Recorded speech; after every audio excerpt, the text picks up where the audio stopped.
Since Washington State, where I live, instated its stay-at-home order over 100 days ago, I've noticed a number of changes in my behavior.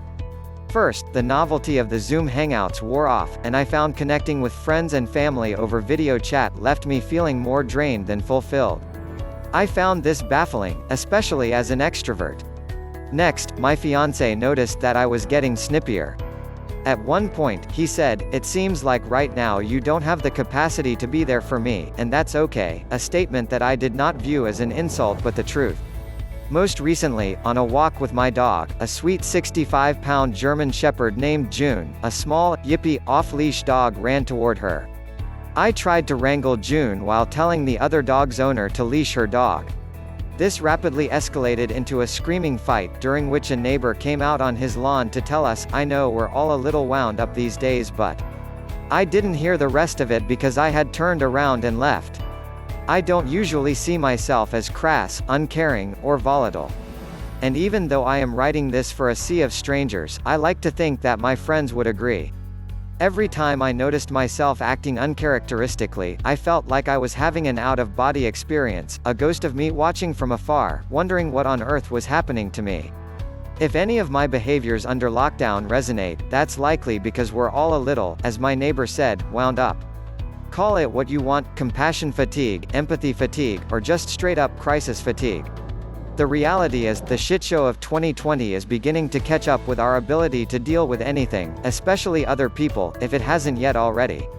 Whether we are taking care of ailing family members, impossibly juggling work with childcare, mourning the death of a pet, working a job that demands a lot of empathy already, doom-scrolling through the news, or grappling with the despair of living in relative isolation because that's what it takes to slow the spread of the novel coronavirus, our ability to care feels like it's firing on all cylinders and getting depleted again and again and again. With so many of us on a hair trigger, we have less capacity to empathize with people who we would otherwise extend care and compassion for. Adrian Hines, Ph.D., a community-based clinical psychologist in Sonoma County, California, describes this moment as a quiet, silent suffering. In her community, she's seen a lot of general exhaustion.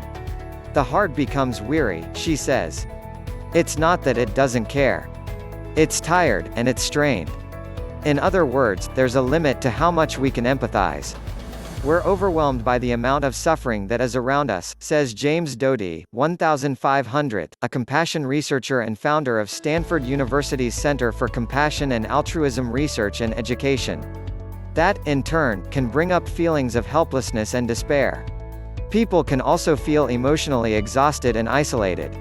They can lose morale, act out or lash out in anger, or have a hard time relating to and caring for others.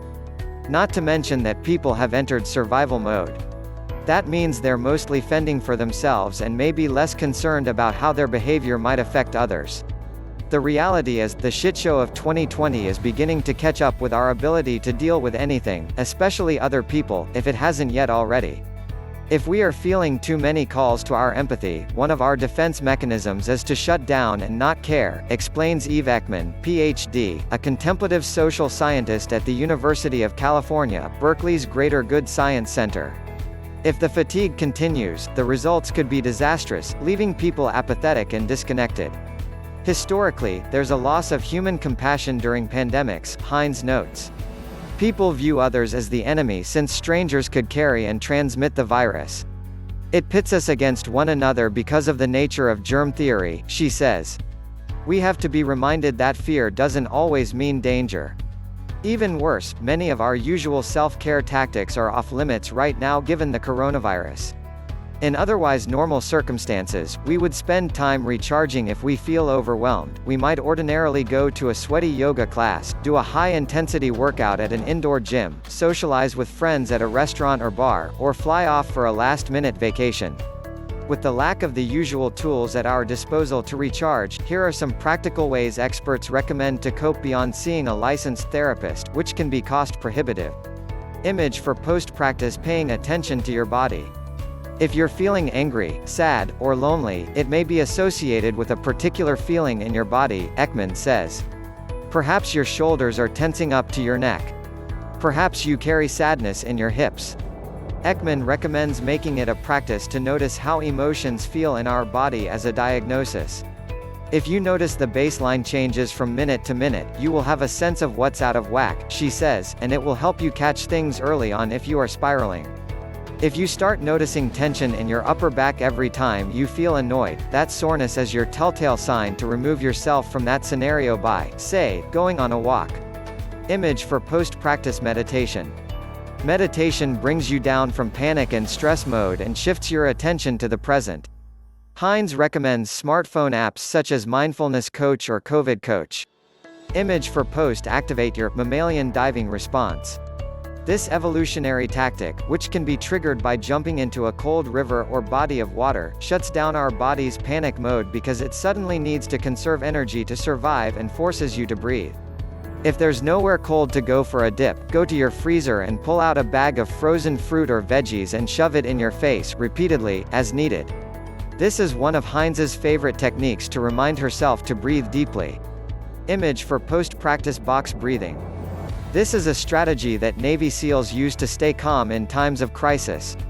First, exhale all the air out of your lungs, and keep them empty for a 4-second count. Then, inhale through the nose over 4 seconds.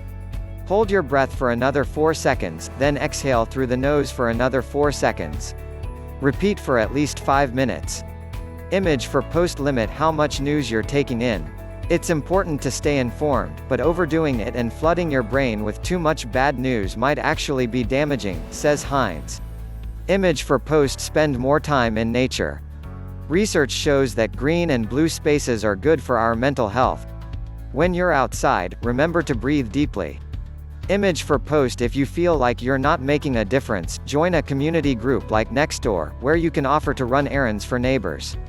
The simple act of doing something for another person decreases those feelings that you can't contribute, says Dodie. Image for post instead of watching traumatic images or thinking about catastrophic outcomes, educate yourself and take corrective action. Whether that's in the form of understanding racial injustices and being actively anti-racist or doing your part to slow the spread of coronavirus by wearing a mask. Importantly, give yourself a break. And if your loved ones are the ones with a shorter fuse, give them a break too.